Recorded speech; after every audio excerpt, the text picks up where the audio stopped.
அல்லாஹ்வுடைய கிருபை, அவனை வணங்குவதற்காக வேண்டியும்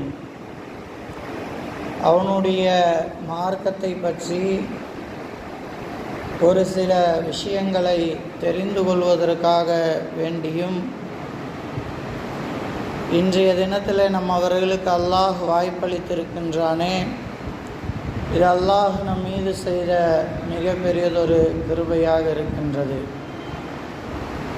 அதனுடைய அடிப்படையில் கடந்த வாரங்களாக அல்ஹம்துலில்லாஹ் என்ற அற்புத சொல் என்ற தலைப்பின் கீழ் ஒரு சில விஷயங்களை நாம் பார்த்து கொண்டு வருகிறோம். இந்த வாரமும் ஒரு சில விஷயங்களை பார்த்துவிட்டு ஹஜ்ஜி பெருநாள் நம்மை முன்னோக்கி இருப்பதால் அதை பற்றி ஒரு சில விஷயங்களை நாம் பார்ப்போம். அன்புக்கினி அல்லாஹுவின் நல்லடியார்களே, சென்ற வாரத்திற்கு முந்தைய வாரம் கடைசியாக குஃப்ரானக அல்ஹம்துலில்லாஹில்லதி அதுஹப அன்னியல் அதா வஆஃபானி, அதாவது நபி பெருமானா ஸல்லல்லாஹு அலைஹி வஸல்லம் அவர்கள் கழிவறைக்கு சென்று வந்ததற்கு பிறகு குஃப்ரானக என்று சொன்னார்கள், யா அல்லாஹ் என்னை மன்னித்து விடு. அப்போது சிறிது நேரம் அல்லாஹுவை மறந்ததற்காக வேண்டி அல்லாஹுவிடத்தில் மன்னிப்பு கேட்டார்கள் என்பதாக பார்த்தோம். யூனுஸ் நபி அவர்களும் அல்லாஹுவிடத்தில் லா இலாஹ இல்லா அன்த சுபஹானக இன்னி குன்து மினல் ஸாலிமீன் என்று எல்லா நேரத்திலும் ஓதினார்கள். அவர்களுக்கு ஒரு சிரமம் ஏற்பட்ட போதும் அப்பையும் என்ன செஞ்சாங்க, ஓதனாங்க. அல்லாஹ் விரும்புவது அதுதான். எல்லா காலகட்டத்திலும் சந்தோஷமாக இருக்கிற போதும், லாபகரமான வாழ்க்கையில் இருக்கிற போதும், நன்றாக வாழ்ந்து கொண்டு இருக்கிற போதும், கவலையாக இருக்கிற போதும், எல்லா நிலைகளிலும் ஒரே மாதிரியாக அல்லாஹுவை வணங்குவதை, அல்லாஹுவை திக்ரு செய்வதை தான் அல்லாஹ் விரும்புகிறான் என்பதாக நாம் பார்த்தோம். அதை தொடர்ந்து நபி பெருமானா ஸல்லல்லாஹு அலைஹி வஸல்லம் அவர்கள் அடுத்த வாசகமாக அல்ஹம்துலில்லாஹில்லதி, அல்லாஹுக்கே எல்லா புகழும் என்று சொன்னார்கள். அல்லதி எத்தகைய அல்லாஹ் என்று சொன்னால் அதுஹப அன்னியல் அதா வஆஃபானி, என்னிடத்திலிருந்து நோவினையை நீக்கிய அல்லாஹுக்கே, வஆஃபானி எனக்கு ஆரோக்கியத்தை தந்த, ஆஃபியத்தை தந்த அல்லாஹுக்கே எல்லா புகழும் என்று சொன்னார்கள். அன்புக்கினி அல்லாஹுவின் நல்லடியார்களே, பழமொழி கூட சொல்லுவார்கள், இரவு நேரத்தில் மன சிக்கல் இருக்கக்கூடாது, காலையில் எழுந்தவுடன் மலச்சிக்கல் இருக்கக்கூடாது. ஒரு மனிதன் ஆரோக்கியமாக செயல்பட வேண்டும் என்று சொன்னால், ஒரு மனிதன் ஒரு நல்ல நிலைமையில் இருக்க வேண்டும் என்று சொன்னால், இந்த இரண்டு விஷயங்களும் ரொம்ப முக்கியமானதாக இருக்கும். அதாவது நைட்டு படுக்கிற நேரத்தில் அவனுடைய மனசு அமைதியாக இருக்க வேண்டும். அவனுடைய எல்லாமே அதான் மனச்சிக்கல் சொல்லுவாங்க. மனசில் ஏதாவது குழப்பங்கள் இருந்தது என்று சொன்னால், தெளிவு இல்லாமல் இருக்கிறார் என்று சொன்னால் இரவு முழுக்க என்ன வராது, தூக்கம் வராது. அடுத்த நாள் அவருடைய டே டு லைஃப் அவருக்கு பாதிக்கப்பட்டுவிடும், சரியாக செயல்பட முடியாது. அதே மாதிரி காலை எழுந்தவுடன் மன சிக்கல் இருந்தது என்று சொன்னால் அவரால் அந்த நாள் முழுக்க சரியாக செயல்பட முடியாது. இப்போ இவ்வளவு பெரிய அருள் கொடையை அல்லாஹு தஆலா நாம் சாப்பிட்ட உணவு சரியான முறையில் செரிக்கப்பட்டு அது வெளியேற்றப்படுகிறது என்று சொன்னால் அதற்கு நன்றி செலுத்தும் முகமாகவும் இந்த அல்ஹம்துலில்லாஹில்லதி அதுஹப அன்னியல் அதா, என்னிடத்திலிருந்து நோவினையை வெளியாக்கிய அல்லாஹுக்கு எல்லா புகழும். அது ஒரு வேதனை, அது ஒரு நோவினை. அதை அல்லாஹு தஆலா என்ன செஞ்சிட்டான், நம்மை விட்டு தூரமாக்கி விட்டான். அதற்கு நபி பெருமானா ஸல்லல்லாஹு அலைஹி வஸல்லம் அவர்கள் என்ன செய்கிறாங்க, அல்லாஹுவிடத்தில் துஆ செய்திருப்பதை, அல்லாஹுவிடத்தில் அல்ஹம்துலில்லாஹ் என்ற வார்த்தையை சொல்லி இருப்பதை நாம் பார்க்கிறோம். இன்னும் இதை பற்றி சொல்லுகிறபோது நிறைய நோய்களுக்கு இந்த மலச்சிக்கல் காரணமாக இருப்பதை நாம் பார்க்கிறோம். உலகளாவிய முறையிலே பல்வேறு பிரச்சனைகள், தூக்கயின்மை, பல்வேறு பிரச்சனைகள் தலையெடுத்து இருக்கக்கூடிய இந்த காலகட்டத்தில் இந்த ஒரு விஷயமும், இந்த ரெஸ்ட் ரூமுக்கு போயிட்டு வரக்கூடிய இது சரியான முறையில் வெளியேறவில்லை என்று சொன்னால் இந்த பிரச்சனை இன்று தலையெடுத்து இருப்பதை பார்க்கிறோம். டயாலிசிஸ் என்று சொல்லக்கூடிய அந்த நிலை என்று எவ்வளவோ பேருக்கு உருவாகி இருக்கிறது. வருங்காலத்தில் என்ன நிலைமை என்று சொல்ல முடியாது, அந்த அளவிற்கு உருவாகி இருப்பதை நாம் பார்க்கிறோம். இப்போ என்ன காரணம்?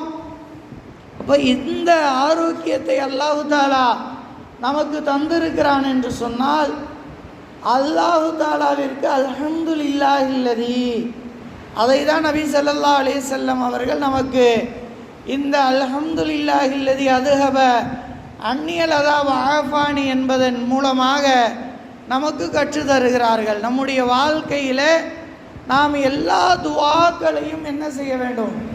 மனனம் செய்து கொண்டு அதை ஓதுவதற்கு நாம் என்ன செய்யணும்? முயற்சி செய்யணும். இந்த துஆக்களை பற்றியெல்லாம் சொல்லக்கூடிய நோக்கம் என்ன என்று சொன்னால், அதன் மூலமாக ஒரு துஆவையாவது நம்முடைய வாழ்க்கையில் தொடர்படியாக செய்து கொண்டிருந்தோம் என்று சொன்னால் அதன் காரணமாக நாம் என்ன செய்யலாம்? அல்லாஹுக்கு அது பிடித்து விட்டது என்று சொன்னால் சொர்க்கத்துக்கு போய்விடலாம். 1000 ரக்காயத்து தொழுவதை அல்லாஹ் விரும்பவில்லை. 1000 ரக்காயத்து தொழுதாலும் நிரந்தரமாக தொழ வேண்டும். 2 ரக்காயத்து தொழுதாலும் நிரந்தரமாக தொழ வேண்டும்.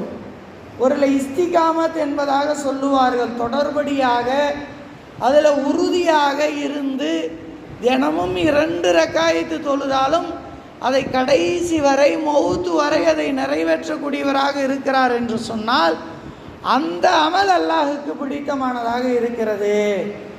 1000 ரக்காயத்து தொழுவது இதன் மூலமாக தப்பு என்று சொல்ல வரவில்லை.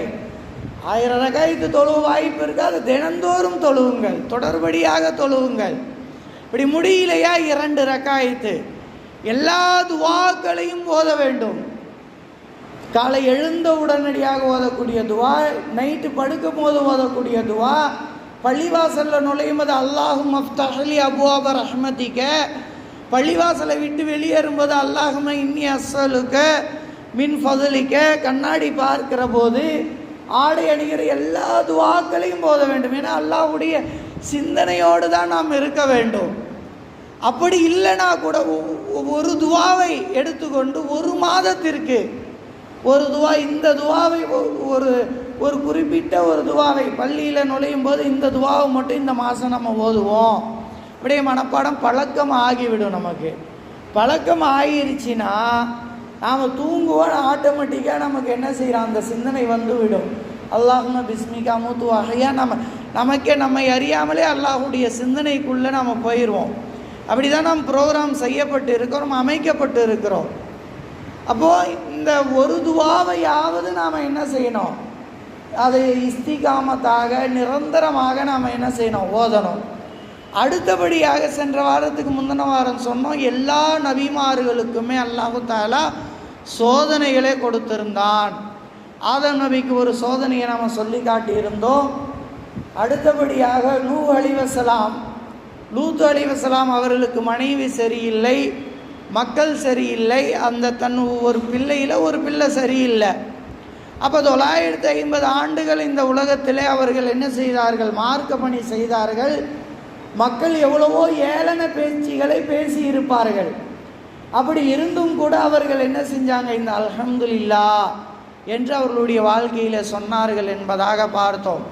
அதனுடைய வரிசையில் துல்ஹஜ் மாதம், துல்ஹஜ் அந்த பக்ரீத்துடைய பெருநாள் நம்மை முன்னோக்கி இருப்பதால் நபீனா இப்ராஹிம் அலைஹிஸ்ஸலாம் அவர்களை நினைவு கூறுவதற்கும் அவருடைய குடும்பத்தாரை நினைவு கூறுவதற்கும் நாம் கடமைப்பட்டு இருக்கிறோம். அல்லாஹு தஆலா சொல்லும்போது கூட வத்தபஉ மில்லத்த இப்ராஹிம ஹனீஃபா, களப்பற்ற தூய்மையான பரிசுத்தமான இப்ராஹிமுடைய மார்க்கத்தை பின்பற்றுங்கள்.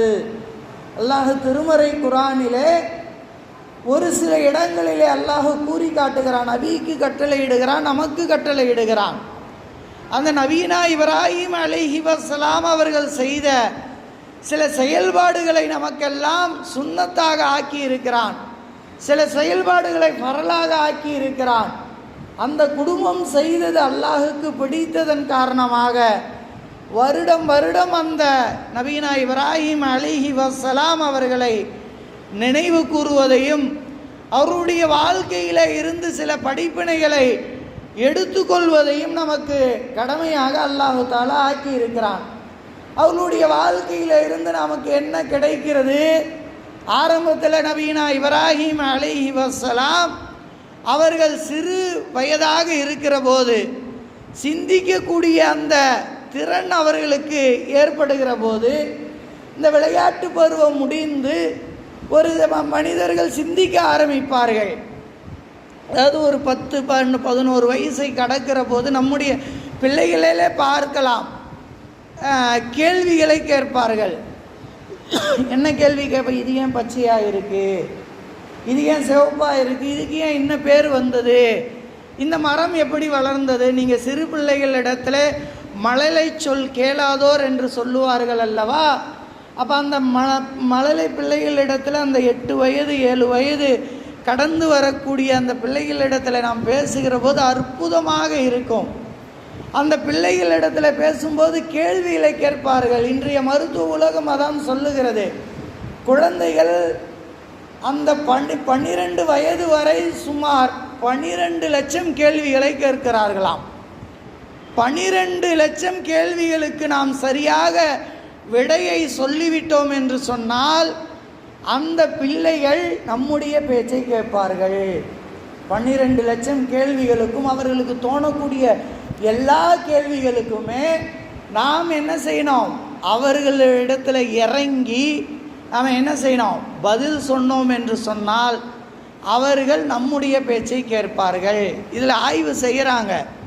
ஏன் குழந்தைகள் வளர்ந்ததற்கு பிறகு தாய் தகப்பனுடைய பேச்சு கேட்கறதில்ல, பெற்றோர்களுடைய பேச்சை கேட்கறதில்லைன்னு சொன்னால், அதாவது பல காரணங்கள் இருக்குது.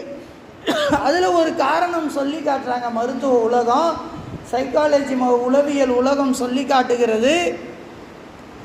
பிள்ளைகள் பொதுவாக என்ன செய்வாங்க? பெற்றோரிடத்தில் தன்னுடைய தந்தையிடத்திலும் தாயிடத்திலும் கேள்வி கேட்பார்கள். கேள்வி கேட்கிற போது நம்முடைய பெற்றோர்கள் என்ன சொல்கிறாங்க? சும்மா கடை அப்படி சொல்லிடுறோம். நாம் பெற்றோர்கள் நய நய நயனை நின்றுக்கிட்டு இருக்கிறீங்க. இப்போல்லாம் என்ன செய்ய? செல்ஃபோனை கொடுத்துட்றாங்க. அப்போ 2 அடி அடித்து என்ன செஞ்சுருவாங்க? அனுப்பி விட்ருவாங்க. இப்போ செல்ஃபோனை கொடுத்துட்டு விட்டுறாங்க. செல்ஃபோனை கொடுத்துட்டா அதில் அந்த மாறிடுது. இது ஒரு விஷயம். அப்போது அந்த பிள்ளைகள் கேட்கக்கூடிய கேள்விகளுக்கு நாம் சரியாக விடை சொல்லணும். அது சொல்லாமல் நாம் என்ன செய்கிறோம்? அவாய்ட் பண்ணுறோம். அவாய்ட் பண்ணும்போது அந்த பிள்ளைகளுக்கு மத்தியில் என்ன ஏற்படுது? அட்ராக்ஷன். பெற்றோர் கவனிக்கணும், நம்ம கவனிக்கணும். அதனால தான் சேட்டை பண்ண ஆரம்பிக்கிறான். பெற்றோர் கவனிக்கவில்லை. அப்போ இவங்களுடைய கவனத்தை நாம் எப்படி திருப்புறது? இப்போ எதையாவது தூக்கி போட்டு உடைப்பான். எதையாவது தூக்கி போட்டு உடைக்கும் போது அந்த பிள்ளைக்கு கவனம் செலுத்துகிறோமா இல்லையா? அடிக்கிறோம். அடிக்கிறத கவனம் செலுத்துறது. அப்போ பெற்றோர்கள் என்னை கவனிக்கிற அந்த பிள்ளைகளுக்கு அடிக்கிறது அதெல்லாம் தெரியல. அட்ராக்ஷன் என் மேலே ஏற்படணும், என்னுடைய பேரண்ட்ஸுக்கு அட்ராக்ஷன் என் மேலே ஏற்படணும்னா என்ன செய்கிறாங்க? எதையாவது போட்டு உடைக்கிறது, எதையாவது பண்ணுறது, சேட்டைகள் பண்ணுறதுன்னு சொல்கிறாங்களா இல்லையா? அது அந்த ஒரு காரணத்தையும் சொல்லி காட்டுறாங்க. இன்னொரு காரணம் என்ன? பிள்ளைகளுக்கு தவறான விடையை சொல்லவே கூடாது. இலை ஏன் பச்சையாக இருக்கிறது என்று பிள்ளைகள் நம்மள்கிட்ட கேட்குறாங்க. அப்போனா நம்ம என்ன சொல்லணும்? ஏன் பச்சையாக இருக்குது தெரியலையே, நீனே முயற்சி செஞ்சு பாரு அப்படின்னு ஒரு விடையை சொல்லிடணும். தவறாக விடை சொல்லப்பட்டு விட்டால் அந்த குழந்தை வளர்ந்து அந்த குழந்தைக்கு விவரம் தெரிகிற போது என்னுடைய அம்மா சொன்னது தவறு, என்னுடைய அத்தா சொல்லி கொடுத்தது, என்னுடைய தகப்பனார் சொல்லி கொடுத்தது தவறு, அப்போ இவங்களுக்கு ஒன்றுமே தெரியாது. அந்த நிலைக்கு வருகிற போது, இவங்களுக்கு ஒன்றுமே தெரியாது வருகிற போது அந்த பிள்ளைகளுக்கு விவரம் முழுமையாக தெரிகிற போது தந்தை பேச்சும் தாய் பேச்சும் கேட்கறதில்ல. காரணம் என்ன? இவங்களுக்கு ஒழுங்காக தெரியாதுன்னு அந்த சப்கான்சியஸ் மைண்டில் அந்த குழந்தைகளுக்கு பதிந்து விடுகிறது. சிறு பிள்ளையாக இருக்கிற போது அவர்கள் கேட்கக்கூடிய அந்த 12 லட்சம் கேள்விகளுக்கு நான் நிறைய என்னுடைய மகனிடத்தில் நான் பார்த்துருக்கிறேன். நிறைய கேள்வி கேட்பாங்க 2 மகன்களும். அவ்வளோ கேள்விக்கும் நான் சில விஷயங்களை படித்திருப்பதன் காரணமாக நான் என்ன செய்வேன், பதில் சொல்லுவேன். என்னால் சொல்ல முடியலன்னா எனக்கு தெரியலப்பா, எனக்கு நீ சொல்லி கொடு அப்படின்னு தான் நான் சொல்லுவேன். அது மாதிரி அந்த பிள்ளைகளிடத்தில் நாம் சரியான முறையில் அவங்களையேன்னு தேட விட்டுட்டோன்னு சொன்னால் அவங்க தேடி கண்டுபிடிச்சி அதுக்கப்புறம் நம்ம பேச்சு கேட்போம். அப்போ ஒரு ஆய்வில் சொல்கிறாங்க, மருத்துவ சைக்காலஜி உலகம் சொல்லுது, பெற்றோர்கள் பேச்சை கேட்காத பிள்ளைகள் வளருவதற்கு பல காரணங்கள் இருக்கிற போது இந்த ஒரு காரணமும் இருக்கிறது. தவறான விடையை சொல்லுகிறார்கள் அல்லது அந்த பிள்ளைகளை அவாய்ட் பண்ணுகிறாங்க. அப்போ அந்த பிள்ளைகள் என்ன பண்ணுது, தன்னுடைய பெற்றோரை விட்டு அவாய்ட் பண்ணணும். ஆனால் இன்றைக்கி செல்ஃபோன் வந்ததுனால ரொம்ப ரொம்ப மோசமான ஒரு சூழ்நிலை. பேசிக்கிட்டு இருக்கும்போது குழந்தை அம்மா அம்மானு கூப்பிட்டாலும் இப்போ இப்படி போ, நான் பேசிக்கிட்டு இருக்கும்போது வரையேன்னு சொல்லும்போது அந்த குழந்தையினுடைய மனசு எவ்வளவு பாதிக்கப்படும். ஏன்னா குழந்தைகளுக்கு பிள்ளைகளுக்கு அடுத்த நம்பிக்கையே பெற்றோர்கள் தான். அப்போ அதனால தான் இந்த பெற்றோர்களிடத்துலேருந்து ஒரு அவாய்டு ஏற்படுகிற போது அந்த குழந்தைகள் என்ன செய்கிறாங்க, அடுத்த நிலைக்கு மாறுகிறார்கள். யார் தன்னை அரவணைப்பார்கள், தன்னை யார் என்ன செய்வாங்க, அரவணைப்பார்கள். ஒரு விஷயம் நான் ஞாபகம் வந்ததுனால சொல்கிறேன். இந்த டீனேஜ் பெண்கள் இருக்கிறாங்களே, அவங்கள வளர்க்குறது ரொம்ப கஷ்டம். அது ஒரு கலை. டீனேஜ் பெண் இன்றைக்கி காதல் என்ற வலையில் சிக்கி நம்முடைய மார்க்கத்தை விட்டே போயிட்டாங்க. நல்ல ஆலிமா படித்த பொண்ணு ஆனால் மார்க்கத்தை விட்டு போயிட்டாங்கன்னு நம்ம ரொம்ப வருத்தப்படுறோம். ஆனால் சைக்காலஜி ரீதியாக ஒரு பெண்மணி அந்த பாலிகை ஆயிட்டாங்கன்னு சொன்னால், வயதுக்கு வந்துட்டாங்கன்னு சொன்னால், ஒரு நம்பிக்கையான ஆண் யார் தெரியுமா, தன்னுடைய தகப்பனார். அந்த பெண்ணுக்கு நம்பிக்கையான ஆண் தன்னுடைய சகோதரர். இவர்களிடத்தில் இருந்து சரியான ஒரு அரவணைப்பு கிடைக்காதன் காரணமாக யாரை எந்த மதத்தவராக இருந்தாலும் எப்படிப்பட்ட மனிதராக இருந்தாலும் இந்த பொண்ணு நல்லா அழகாக இருக்கும். ஆனால் பையனை பார்த்தா அவ்வளவு ஏழையாக இருப்பான் அல்லது அவ்வளவு காட்டு மிராண்டியாக இருப்பான். இந்த பொண்ணு எப்படி இப்படி போச்சுன்னு நாம் நினைப்போம். அது அப்படி போகல. அது ஒரு கொடி படருவதற்கான ஒரு இடத்தை தேடுகிறது. டீனேஜ் பெண்கள் எல்லாருமே இதே சைக்காலஜி தான். ஒரு சில பெண்கள் வேணால் கொஞ்சம் உஷாராக இருப்பாங்க. பெண்கள் நீங்கள் நிறைய பெண்கள் இடத்துல பழகியிருப்பீங்க. அதான் நம்முடைய மனைவி, தன்னுடைய தாய், தன்னுடைய சகோதரி இடத்துல பழகியிருப்பீங்க. ஆணோடு சார்ந்து தான் இருப்பார்கள். ஒன்று கணவரோடு சார்ந்து இருப்பார்கள், இல்லை தந்தையோடு சார்ந்து இருப்பார்கள், இல்லை தன்னுடைய சகோதரனோடு சார்ந்து இருப்பார்கள். பெண்களை நீங்கள் நல்லா கவனித்து பாருங்கள், தனித்து நிற்க மாட்டாங்க, சார்ந்து தான் இருப்பார்கள். கணவன் பேச்சு கேட்கலையா, சகோதரன் பேச்சு கேட்பாங்க. ஏதோ ஒரு ஆண் அவங்களுடைய வாழ்க்கையில் வேணும், ஏதோ ஒரு ஆண் பக்கபலமாக இருக்க வேண்டும். அப்போ அந்த டீனேஜ் வயசில் தன்னுடைய தந்தையிடத்திலிருந்து ஒரு நண்பனான முறையில் நம்பிக்கைக்குரிய ஆணாக ஒரு தந்தை இல்லாததன் காரணமாக ஒரு பெண் சொன்னாங்கங்க, 20 வயசு அந்த பெண்ணுக்கு திருமணம் முடிக்க வேண்டும் என்று பெற்றோர்கள் சொல்லுகிற போது, ஹசரத் என்னுடைய தாய் தந்தையருடைய லைஃப்பை பார்க்குறவங்க என்ன சந்தோஷம். அந்த 30 வருஷமாக அவங்க சண்டை போட்டுக்கிட்டு இருந்ததை தான் நான் பார்த்தேன். அந்த ஒரு லைஃபுக்குள்ளே நான் திருப்பியும் போகணும்னு சொல்கிறாங்களே. அப்போ தன்னுடைய தாய் தந்தையை பார்த்து இவர் நமக்கு பாதுகாப்பானவர் அல்ல. அப்போ அந்த கொடி படர்வதற்கு ஒரு இடம் தேவைப்படுகிற போது என்றோ ஒரு ஆசை வார்த்தைகளை, அன்று செல்லம், உடைச்சே சொல்கிறேனே, செல்லம் என்று ஒரு வார்த்தை பேசுவதன் காரணமாக அந்த பெண்கள் என்ன செய்கிறாங்க, தவறான வழிக்கு போயிடறாங்க. இது கல்யாணம் ஆன பெண்களும் அந்த மாதிரி தான். கணவனிடத்திலிருந்து அந்த சரியான முறையில் அன்பு கிடைக்காதனால பெண்கள் எதிர்பார்க்கிறது என்ன, கேர் எதிர்பார்ப்பாங்க. எந்த நேரமும் அவங்கள கேர் பண்ணுறாங்களா, ஒரு செக்யூர் எதிர்பார்ப்பாங்க, பாதுகாப்பு எதிர்பார்ப்பாங்க. எந்த ஆணிடத்தில் பாதுகாப்பு இல்லையோ, எந்த ஆண் அந்த பெண்ணுக்கு கேர் எடுத்துக்கொள்ள மாட்டானோ அதை விட்டு விலகி விடுவார்கள். இதே ஆனால் ஆண்களுடைய நிலைமையும் நம்ம அதாவது தவறாக சொல்ல வரலை. ஏன்னா தவறாக சொல்ல முடியாது. ஏன்னா சம்பாதிக்கணும். ஆண் இந்த உலகத்தில் இருந்தால் சம்பாதிச்சே ஆகணும். அது ஆண்களுடைய தலையெழுத்து. அப்போ சம்பாதிப்பதற்காக ஓடி தான் ஆகணும். தன்னுடைய தூக்கத்தை திறந்து தான் ஆகணும். பொருளாதாரத்தை திரட்டி தான் ஆகணும். அவன் மேலே எல்லா சுமைகளையும் இஸ்லாம் சுமத்தி இருக்கிறது. அப்போ அந்தனுடைய சிந்தனையில் தான் போயிட்டே இருக்க முடியும். இப்போ இது மாதிரியான சூழ்நிலைகள் இருக்கிறதன் காரணமாக தான் என்ன செய்கிறது, இது மாதிரியான நிலைமைகள்லாம் ஏற்படுது. அன்புக்கினி அல்லாஹுவின் நல்லடியார்களே, இன்னும் வருங்காலத்தில் அல்லாஹ் வாய்ப்பு கொடுத்தான் என்று சொன்னால் இந்த துல்ஹஜ்ஜுடைய மாதத்தை முன்னிட்டு நபீனா இப்ராஹிம் அலைஹிஸ்ஸலாம் அவர்களை பற்றி நிறைய விஷயங்களை நாம் பார்ப்போம். நபீனா இப்ராஹிம் அலைஹிஸ்ஸலாம் அவர்களுடைய வாழ்க்கை வரலாற்றை நாம் உள்வாங்கி கொண்டு அதன்படி அமல் செய்யக்கூடிய தௌஃபீக்கை உங்களுக்கும் எனக்கும் உங்களுடைய சந்ததிகளுக்கும் என்னுடைய சந்ததிகளுக்கும் பரிபூர்ணமாக தந்தருள் புரிவானாக. அஸ்ஸலாமு அலைக்கும்.